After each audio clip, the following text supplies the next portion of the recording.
Olá, meu amigo, minha amiga, sejam bem-vindos a mais um Portal do José. Hoje com novos fatos e informações, desde o debate que nós tivemos com os principais candidatos à presidência da República, até o momento que eu estou conversando com vocês. Nós estamos agora a 34 dias das nossas eleições.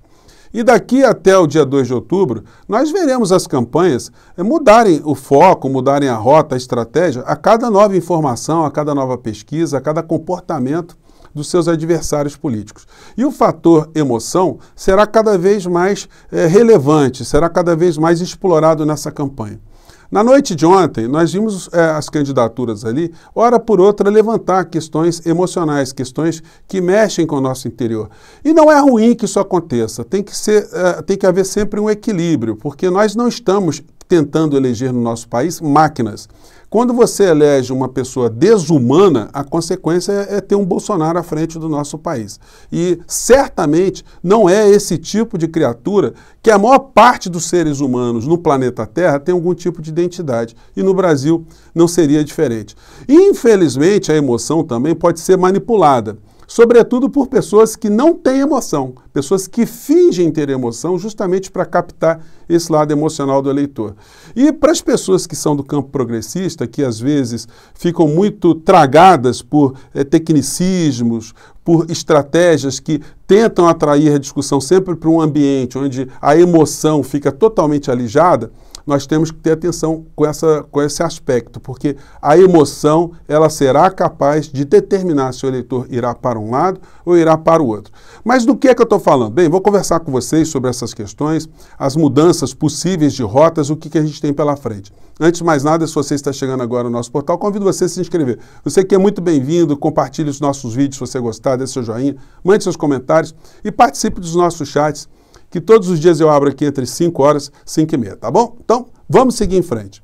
Gente, aqui, antes de começar aqui no ponto específico, quero agradecer o Thiago dos Reis, do Plantão Brasil, porque ele mandou aqui uma matéria que eu não conhecia, matéria do UOL, que diz que foco das campanhas YouTube é dominado por bolsonaristas, aponta pesquisa. Bom, isso aí não é segredo para ninguém.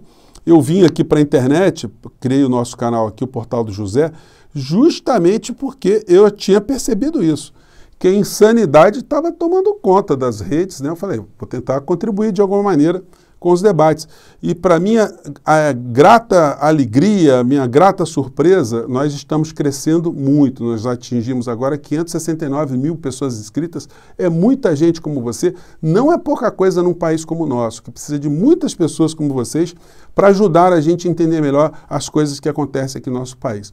Então a matéria aqui foi fazendo um levantamento da professora Letícia Capone, que é pesquisadora da PUC, aqui do Rio de Janeiro, e ela fez um acompanhamento de várias redes e descobriu ali os canais de direita, quem é que tem mais audiência, como é que eles estão trafegando pelas redes, e ela aponta aqui um relatório, no final, um rol de canais de direita, enumera ali alguns canais de direita, alguns são de direita, mas não são mais bolsonaristas, mas são de direita. E depois ela coloca aqui, entre a esquerda, os 10 vídeos mais assistidos em um canal de Reframe foram veiculados pela TV 247, enquanto os canais pessoais mais assistidos foram, 2 pontos. Aí o primeiro da lista é o Portal do José. Isso é muito bacana, né? Portal do José, Desmascarando, Rony Teles, Galãs Feios, Henri Bugalho e Plantão Brasil. Muito bacana, então quero agradecer a todos vocês aí que têm ajudado com que o nosso portal, que veio assim para contribuir minimamente com o debate, esteja já entre os canais de gente que já está na internet já há um tempo fazendo um trabalho muito bacana e agora tem a nossa presença junto também, né? Muito legal. Bom, então vamos partir aqui para o tema principal. Eu falei para vocês de emoção. Não sou eu que inventei emoção nas campanhas eleitorais. Esse cidadão aqui chama Walter Lippmann, já apresentei algumas vezes para vocês. Ele tem um livro chamado Opinião Pública, ele já é morto, né? Americano, mas era estrategista da família Kennedy. E ele dizia, olha, esqueçam a razão, vão para a emoção, porque a emoção é que decide a eleição. Bom, isso tem sido utilizado em todo o mundo, não é por outra razão que eu tenho falado aqui com vocês muitas vezes, da estratégia do bolsonarismo da direita, de se utilizar sempre o pânico moral né, um medo que situações que afetam o nosso emocional, o nosso imaginário, sejam implantados aqui no Brasil, contrariamente a essas crenças dessas pessoas e o pânico vermelho, né, um pânico de um modelo político que pode amedrontar as pessoas, enfim, criar medo. Medo é uma das emoções, né? Então, esse tipo de situação ainda vai ser muito mais explorada aqui no Brasil. Infelizmente, a questão emocional, ela quando é utilizada de uma forma inescrupulosa, ela sempre acarreta o mal. Quando ela é utilizada para o bem, porque quando você fala do amor, né, por exemplo, é um sentimento bom. Então, alguma linha política que invoque o amor e não o ódio, uma coisa boa, esperança, situações assim, elas funcionam bem. Agora, elas têm que estar conectadas também com a verdade das pessoas que estão dizendo isso. Se você tem um estelionatário falando de uma coisa que ele não sente, aí nós estamos diante de um problema muito grave. E aí compete às pessoas que estão disputando a eleição de apontarem o dedo e de apontar também que aquela figura é um farsante, está agindo por outros interesses. Pois bem, então essa é uma questão.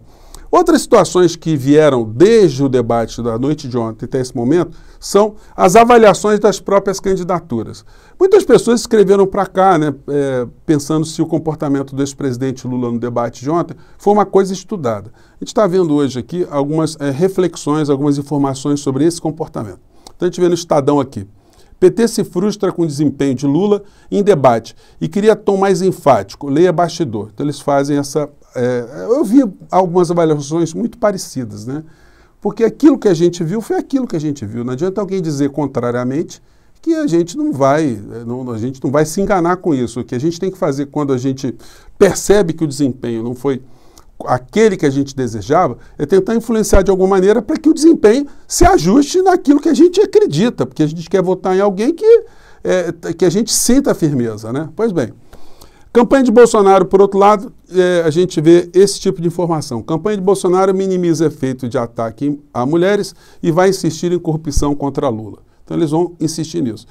Muitas pessoas estão avaliando que as duas candidaturas devem agora dar uma autoesvaziada na participação de debates, porque esse tipo de confronto ele acabou causando mais desgastes na visão dos especialistas do que ganhos eleitorais, né? E aí a gente vê resultados em função dessa leitura nessa coluna aqui da Vera Magalhães.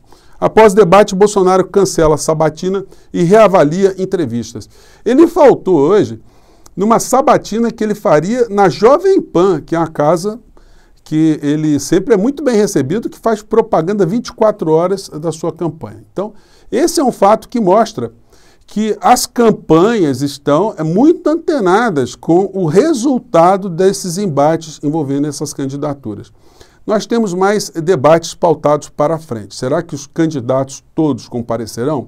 Veja as datas dos debates para presidente no primeiro turno. Então nós vamos ter pelo menos mais 4 agendados aí, vou colocar para vocês na descrição do vídeo para a gente não ficar muito tempo assim. Sobre a questão emocional, eu vi o comportamental, né, que mostra se um cidadão tem firmeza ou não. A gente vê nessa coluna do Reinaldo Azevedo, que ele publicou hoje de manhã cedo, é uma caracterização do Bolsonaro como um cara vil e um cara covarde, um cara que agride mulheres. Aliás, eu já comentei isso aqui com vocês. Muitas vezes, vocês podem ver que os embates do Bolsonaro são sempre colocando no polo oposto uma pessoa do sexo feminino. Aí ele cresce.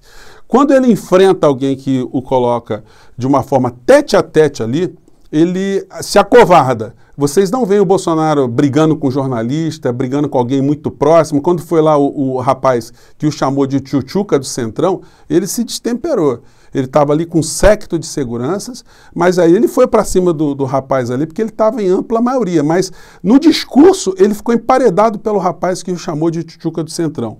E o Reinaldo Azevedo, na sua coluna de hoje, ele ressalta essa característica de covardia do Bolsonaro, né? Que transmite para as pessoas exatamente essa percepção de que ele é uma pessoa que é um frouxo mesmo, né? Vamos acompanhar aqui esse trecho aqui. Por si mesmo, né? E vamos ver o que dizem também as pesquisas, né? Agora eu noto, o Ciro Gomes disse para ele, você corrompeu todas as suas esposas, você corrompeu seus filhos, falou da falta de caráter de Bolsonaro, e Bolsonaro ficou quieto. Quando um homem é duro com ele, ele fica meio tchutchuca, né? Ele é tigrão mesmo, diante de uma mulher jornalista. Então, é isso aí, isso ficou bem evidenciado e isso está sendo reverberado. Mas nós temos mais coisas no meio desse horizonte todo. Ontem, nessa questão, ainda mostrando como o Bolsonaro é uma figura vil, nós vimos a performance da Simone Tebet, que, aliás, foi minha colega de faculdade. Eu e a Simone fomos homenageados lá na nossa faculdade, Faculdade Nacional de Direito da UFRJ, Universidade Federal do Rio de Janeiro. Nós ganhamos a mesma condecoração dos ex-alunos. Bati um papo com ela, é uma figura assim muito bacana, que eu sabia que ela teria condição de dar ali algumas estocadas no Bolsonaro. E ela fez isso. Eu já tinha conversado com ela antes da campanha eleitoral, né? Infelizmente não deu para a gente bater um papo aqui no nosso espaço, mas, enfim, quem sabe surge uma oportunidade aí, né? E ela mandou uma para o Bolsonaro, que o Bolsonaro fingiu que não entendeu e tal, e eu vou revelar aqui para vocês, se você não sabe do que a Simone falou. Vamos lá. A CPI, a senhora é uma vergonha. O candidato Bolsonaro, como deputado, defendeu um assassino de mulheres, de uma mulher no Senado. Defendeu um torturador de mulheres, assim mesmo, no plural. Votou contra os direitos das empregadas domésticas, votou contra o contrato de trabalho e os direitos trabalhistas das mulheres. Ameaça jornalistas, comete misoginia, agride as mulheres brasileiras. Eu mesma já fui vítima, repito aqui, de violência política de seus ministros. Eu quero, de forma bem objetiva, não voltar na questão do robô, que não me... Bom, e aí ela manda, eu vou colocar para vocês na descrição do vídeo, porque eu tenho mais coisas para mostrar para vocês, mas quando ela mandou essa aí para o Bolsonaro, do que ela estava falando, né? Bom, vamos explicar aqui. Essa aqui que está no fundo aqui é a deputada Ceci Cunha. Ela era deputada federal pelo estado de Alagoas e ela foi assassinada por um suplente, a mando do seu suplente.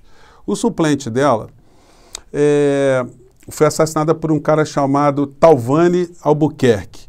E o Bolsonaro, naquele momento, já a Polícia Federal identificando que o mandante foi um deputado federal, ele foi o único a subir à tribuna da Câmara para defender esse assassino. É disso que a Simone Tebet estava falando. Um filho sobrevivente da chacina que vitimou a sua própria mãe foi o hoje senador Rodrigo Cunha, do estado de Alagoas. Esse senador, ele não pode nem ver Bolsonaro por perto, porque o Bolsonaro não só defendeu o assassino, como ainda tentou descredibilizar a vítima, a mãe do Rodrigo Cunha, a deputada Ceci Cunha. Isso a gente pode ver nesse vídeo aqui que está disponibilizado, vou disponibilizar para vocês, que está aqui no Facebook, que está no YouTube, tem algumas plataformas. Eu vou tentar colocar aqui. Deixa eu ver se eu dou um play aqui, porque agora deu justamente o momento que eu botar para vocês, sumiu. Vamos ver se vai. Ele é Talvani Albuquerque. Vamos lá. Político alagoano que exerceu o mandato de deputado federal por alguns anos. Ele estava preso e deixou a cadeia agora em 2021, durante nossa pesquisa. Em 2012, ele foi condenado... cortou um pedacinho, mas é o Talvani Albuquerque do que ele está falando aqui. Condenado como mandante de um assassinato. O caso foi em 1998. Naquele ano, Talvani havia disputado a eleição para a Câmara e ficado como suplente. Ele resolveu então que ia simplesmente eliminar um dos titulares à sua frente. Acabou optando pela vítima mais fácil. Era uma mulher, a deputada Ceci Cunha. Em dezembro de 98 ela estava em casa, comemorando com mais 3 pessoas quando todos foram vítimas de uma chacina. Logo surgiram pistas apontando para Talvani como mandante do crime. Um pistoleiro de aluguel contou em depoimento ter sido procurado para fazer o serviço. A PF não teve dúvidas que o político tinha encomendado aquela morte. E uma comissão da Câmara recomendou sua cassação. O caso foi a plenário. Naquela casa, predominantemente masculina, 425 deputados votaram pela cassação de Talvani. 29 foram contra tirar o seu mandato. Mas somente um foi ao microfone e defendeu o colega. Contra o relatório. Porque amanhã, qualquer um de nós pode estar no lugar dele. Estamos condenando por um contato com um cidadão, um elemento que foi marginal no passado. Agora, quem aqui nunca teve contato ou conversou com o marginal? Então, ele estava tentando defender o deputado que contratou um marginal para matar a deputada Ceci Cunha. Então, ele está dizendo, quem não teve contato com algum marginal? Gente, isso aí faz muito tempo. Esse tipo de comportamento do Bolsonaro deveria ser apresentado com outros tantos comportamentos do Bolsonaro ao longo de toda a sua vida, porque não é possível, dentro de uma sociedade civilizada, nós termos uma figura desumana que prega tantas coisas ruins, ainda está disputando algum cargo público aqui no nosso país. E ele chegou à presidência da República. Mas ele está muito destemperado, tá, gente? Hoje de manhã cedo ele ficou chorando lá numa cerimônia, a pessoa ficou falando para ele alguma coisinha lá. Uma semana daquele acontecimento. E ele ficou... Foi há uma semana... Não vou colocar para vocês porque vocês não aguentam ver a criatura, ninguém aguenta muito ver a criatura, né? Então, gente, nós vamos ver mais movimentações desse processo político daqui até lá. E, obviamente, no encontro tete a tete, nós que defendemos candidaturas progressistas, as pessoas que estão divididas nesse momento em algumas campanhas, todos nós devemos ser muito firmes na denúncia dessa figura desumana. Nós estamos diante de situações que, quando houver um debate, a situação tem que ser tratada como se estivéssemos num tribunal do júri. A emoção tem que prevalecer mesmo, tem que ser lembrado ali para as pessoas que estiverem assistindo que todos nós perdemos alguém que a gente amava, que a gente considerava e que poderiam estar vivas essas pessoas não fosse a atitude de um presidente absolutamente desumano que fez tudo para preservar os seus interesses pessoais contra os interesses da saúde do povo brasileiro. Isso que tem que ser lembrado, para na hora do voto no dia 2 de outubro, as pessoas levarem isso em consideração, para lembrarem da imagem de alguém que se perdeu, foi perdido por uma doença que poderia ser enfrentada de uma maneira totalmente diferente aqui no nosso país, né? Então, gente, eu fico por aqui, a gente se encontra no nosso próximo encontro. Muito obrigado mais uma vez e até lá. Tchau!